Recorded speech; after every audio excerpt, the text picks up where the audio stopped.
Hello dear students. मेरा नाम अनिल कुमार श्रीवास्तव है। आज का जो टॉपिक है वह पाकिस्तान को लेकर के है। क्या पाकिस्तान टूट सकता है कई खंडों में? इसी पर हम लोग चर्चा करने जा रहे हैं। दरअसल अभी हाल में आपने देखा होगा कैसे बलूच लिबरेशन आर्मी ने वहाँ यानी बलूचिस्तान में एक बोलन दर्रा है, उसके पास दर्रा नंबर 8 कहते हैं, उसके पास पाकिस्तान की एक ट्रेन जो कि क्वेटा क्वेटा राजधानी है बलूचिस्तान की, बलूचिस्तान के क्वेटा से इस्लामाबाद जा रही थी, जो पंजाब होते हुए जाना था, जिसको यानी इस्लामाबाद होते हुए जाना था। लेकिन यानी इस्लामाबाद तो जाना ही था, पंजाब होते हुए पंजाब होते हुए जाना था, इस्लामाबाद तक जाना था। दूसरे शब्दों में पाकिस्तानी सेना का ये दावा है कि उसने 30 के करीब लड़ाकों को मार गिराया है और सारे बंधकों को छुड़ा दिया है, जबकि सच्चाई इससे अलग है। बलूच लिबरेशन आर्मी ने जो वीडियो जारी किया है और जो वहाँ की पत्रकार आरजू काजमी हैं या अन्य लोग हैं, उन लोगों के अनुसार पाकिस्तानी सेना झूठ बोल रही है, झूठे लोगों का मनोबल बढ़ाने के लिए ऐसी बात कर रही है। जबकि सच्चाई ये है कि पाकिस्तानी सेना के 214 जवान मारे गए हैं बलूच लिबरेशन आर्मी के हाथों, और ये ताबूत से पता चलता है। दूसरे शब्दों में बलूच लिबरेशन आर्मी के लड़ाकों ने 214 पाकिस्तानी सेना और खुफिया विभाग के लोगों को मार गिराया है, जो उस ट्रेन से रमजान के मौके पर अपने अपने घरों को जा रहे थे। ये सब तो आप लोगों को पहले बताया जा चुका है। इसके बाद से जो आंकड़े आ रहे हैं वो बहुत ही स्तब्ध करने वाले हैं, और इससे पता चलता है बलूच लिबरेशन आर्मी ने वर्ष 2016 से लेकर अब तक क्या कोहराम मचाया है पाकिस्तान में। जैसे कुछ आंकड़े देखिए, जैसे बलूच लिबरेशन आर्मी ने 2020 में 32, 2021 में 71, 2022 में 71, 2023 में 78, 2024 में 171 और पिछले 5 वर्षों में 590, यानी 590 सैनिकों को मार गिराया है। जिसमें 2024 में जो 171 सैनिक मारे गए थे वो 2024 तक के हाईएस्ट थे। अब 214 अगर सही है तो इसका मतलब कि 2025 वाला काल सबसे बड़ा होगा। और पाकिस्तान के पूर्व प्रधानमंत्री इमरान खान ने जो कहा है उस पर भी गौर किया जाना चाहिए।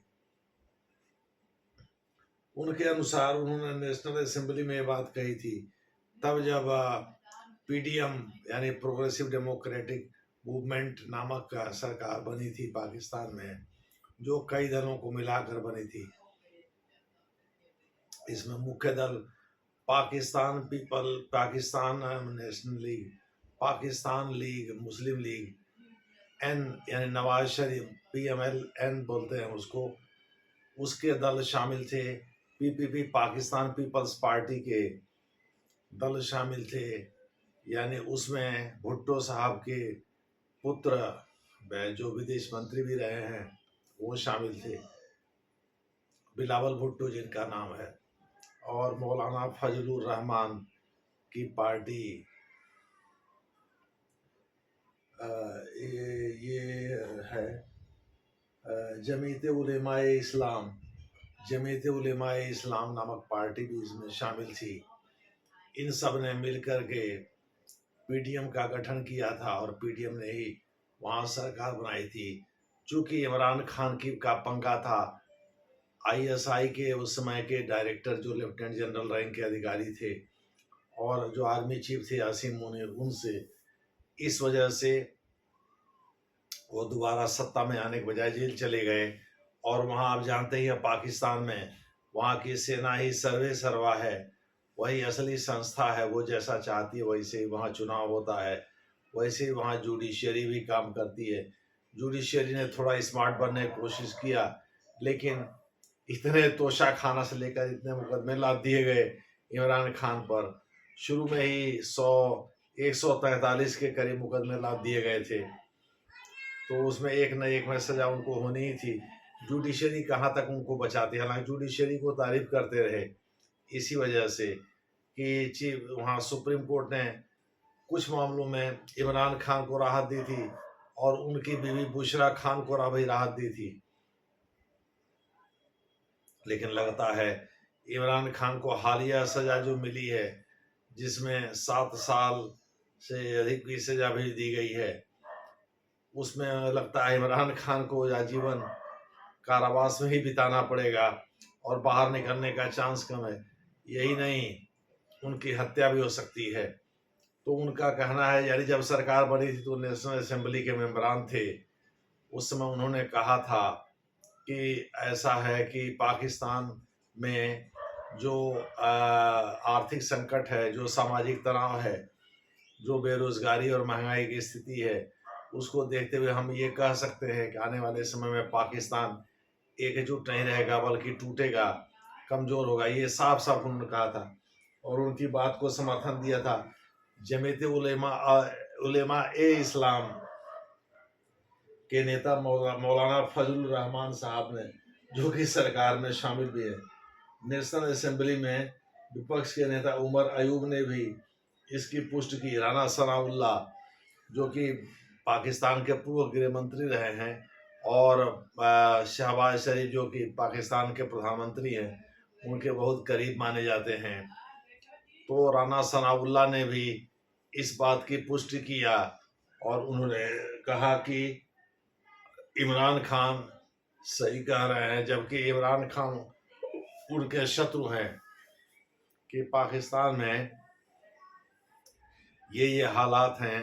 पाकिस्तान लोन लेकर के अपना काम चला रहा है, तो ऋण पर कब तक उधार की जिंदगी कब तक कारगर रहेगी। ये बात इनडायरेक्टली उन्होंने कही और उन्होंने इनडायरेक्टली इमरान खान का रेफरेंस भी दिया। सीधे तो ले नहीं सकते थे क्योंकि वो रूलिंग पार्टी के हैं इमरान खान इस समय विरोधी दल के नेता हैं, और तो और उनकी पार्टी की मान्यता भी आर्मी ने रद्द करवा दिया है। बेचारे इस समय जेल की हवा खा रहे हैं। तो इमरान खान के बात की पुष्टि राना सनाउल्लाह ने इनडायरेक्ट तरीके से किया। उन्होंने कहा कि भाई ऐसा है, कुछ लोगों का मानना है पाकिस्तान में बदहाली बहुत ज़्यादा है, हर प्रांत में सामाजिक तनाव है, महंगाई है, उधार की जिंदगी है, ऐसे में जीना यहाँ कठिन होता जा रहा है। ऐसी स्थिति में पाकिस्तान में तनाव चरम पर है। राना सनाउल्लाह ने ही कहा कि भाई ऐसा है, बलोच लिबरेशन आर्मी के लोग जो पहाड़ों पर चले गए हैं, सशस्त्र लोग, वो अब नीचे आ गए हैं मैदानी इलाकों में और वो चुन चुन करके मार रहे हैं। आप सभी लोगों को, पाकिस्तानी सेना के लोगों को चुन चुन करके मार रहे हैं। आप सभी लोगों को पता होगा कि बलूचिस्तान 44% है पाकिस्तान का, और बलूचिस्तान को ज़बरदस्ती मिला लिया गया था पाकिस्तान में। यही नहीं, सिंध के लोग भी आज़ाद होना चाहते हैं और यही खैबर पख्तूनख्वा के लोगों की भी स्थिति है और यही पीओके भी स्थिति है। जो विशेषज्ञ हैं उनके अनुसार पीओके के भारत में मिलने की संभावना प्रबल है। इसलिए अमेरिका ने एक एडवाइजरी जारी किया है जिसके अनुसार अमेरिकियों को यह चेतावनी दी गई है कि वो सीमावर्ती इलाकों में जाने से बचें। मोटे तौर पर आप कह सकते हैं पीओके के भारत में मिलने की संभावना है नरेंद्र मोदी के प्रधानमंत्री रहते हुए ही। और दूसरी बात ये है कि पाकिस्तान में सिंध राष्ट्रवादी जो संगठन है वो अलग अपना कलही मार रहा है, पाकिस्तान से अलग होने के लिए बेताब दिख रहा है। और राना सनाउल्लाह के अनुसार उसके और बलूच लिबरेशन आर्मी के बीच गहरे ताल्लुकात हैं। बलूचिस्तान में केवल बलूच लिबरेशन आर्मी सक्रिय नहीं है, रिवोल्यूशनरी पार्टी भी सक्रिय है, रिवोल्यूशनरी संगठन भी सक्रिय है और फ्रंटियर फोर्स भी सक्रिय है। बलूचिस्तान में बहुत सारे संगठन सक्रिय हैं जो कि पाकिस्तान के विरोध में हैं और पाकिस्तानी सेना के लोगों की हत्या का आंकड़ा आपको बताया ही गया।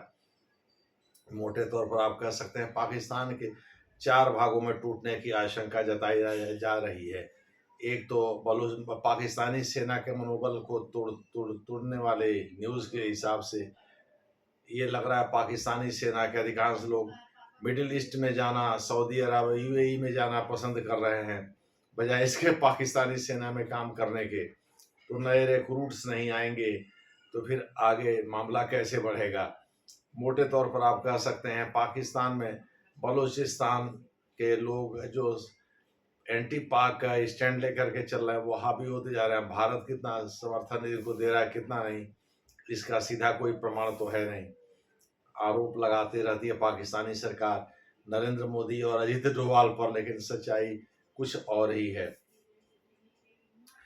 तो इस प्रकार से एक तो बलूचिस्तान हो गया, दूसरा सिंध हो गया, तीसरा खैबर पख्तूनख्वा हो गया और चौथा पीओके हो गया, जिसमें पीओके के भारत के कश्मीर से मिलने की संभावना प्रबल है।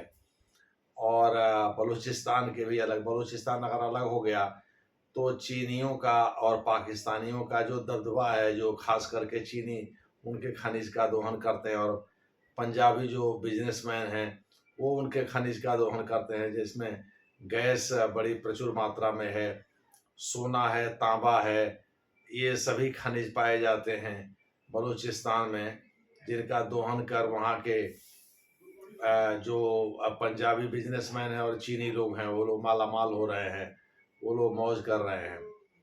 चीन भी अपना शोषण का तरीका अपनाया हुआ है, बलूचिस्तान का दोहन कर रहा है। बलूचिस्तान की आबादी जो 44% पाकिस्तान के है, वो एक ज़माने में उसकी आबादी 25 करोड़ हुआ करती थी, आज की डेट में 2 या 2.5 करोड़ है। तो इस प्रकार से ज़्यादातर बलूची या तो गायब कर दिए गए या तो मार दिए गए पाकिस्तानी सेना के द्वारा। इसीलिए पाकिस्तानी सेना के साथ विरोध भी है बलूचों का।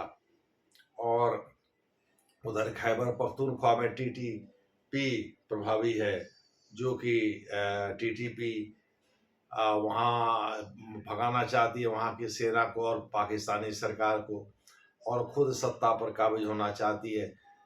तहरीक तालिबान पाकिस्तान उसका टीटीपी का पूरा नाम है। वो एक्चुअली खैबर पख्तूनख्वा में बहुत ज़्यादा सक्रिय है। खैबर पख्तूनख्वा वो प्रांत है जहाँ की बालाकोट, जिसमें भारत के नरेंद्र मोदी जी ने बालाकोट एयर स्ट्राइक कराया था 2019 में, और जहाँ से इमरान खान पाकिस्तान के पूर्व प्रधानमंत्री आते हैं। तो इस प्रकार से मैं आपको बताना चाहता हूँ कि जो पाकिस्तान है वो टूटने के कगार पर लग रहा है कि है। अब कहाँ तक टूटेगा, किस हद तक क्या होगा, ये तो भविष्य के गर्त में है।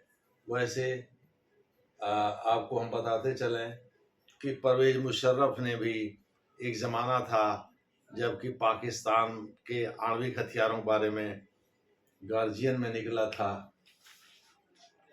2001 से 2007 तक के रिपोर्ट के आधार पर गार्जियन के अमेरिका ने करोड़ों रुपए दिए थे। और भारत में कुछ विशेषज्ञों का मानना है कि भाई पाकिस्तान के टूटने से सबसे ज़्यादा खतरा परमाणु हथियारों की सुरक्षा को लेकर के ही आएगा। तो अमेरिका भी इस बात को लेकर के सजग है। हालांकि परवेज मुशर्रफ साहब ने, मैं उन्हीं का स्टेटमेंट बता रहा था, एक समय कहा था कि अमेरिका पाकिस्तान के परमाणु हथियारों पर अपना नियंत्रण चाहता है, और अगर ऐसा हुआ तो कहीं पाकिस्तान और अमेरिका के बीच ही युद्ध न छिड़ जाए। तो देखना होगा कि आने वाले समय में क्या होता। वैसे वर्ष 2001 से 2007 के बीच करोड़ों रुपए की फंडिंग किया था अमेरिका ने, जैसा गार्जियन अखबार बता रहा अपनी रिपोर्ट में। तो इस प्रकार से परवेज मुशर्रफ का स्टेटमेंट और गार्जियन अखबार की रिपोर्ट के आधार पर भारत पाकिस्तान में परमाणु हथियारों को ले सुरक्षा को लेकर के सर्वाधिक वहाँ के नेतागण और सेना के लोग चिंतित हैं कि अगर पाकिस्तान कमज़ोर हुआ, टूटा, तो ऐसी स्थिति में आणविक हथियारों का क्या होगा। भारत में कुछ विशेषज्ञ, अब ये भी मैं बता रहा था, अधूरी बात रह गई थी, भारत में कुछ विशेषज्ञ तो ये बता रहे हैं कि भाई संगठित पाकिस्तान ज़्यादा सुरक्षित है बजाय विघटित पाकिस्तान के। क्योंकि अगर विघटित पाकिस्तान में पाकिस्तान के परमाणु हथियार अगर पंजाबियों के हाथ में चले गए तो भी खतरा है। पंजाब में ज़्यादातर वहाँ के सेना में और वहाँ के राजनेता पंजाब से ही आते हैं, जो पठान कौम के लोग होते हैं। ज़्यादातर वही लोग पाकिस्तान में बड़े बड़े ओहदों पर काबिज हैं। इस प्रकार से संभव है कि पंजाब अलग अलग बन जाए और पांचवा ब्रिटेन प्रांत, क्या माने, प्रांत तो चार ही रह गए हैं ईस्ट पाकिस्तान के बांग्लादेश बनने के बाद। तो पाकिस्तान में पंजाब प्रांत जो है, जिसकी राजधानी लाहौर है, वह अलग अपना मचल रहा है।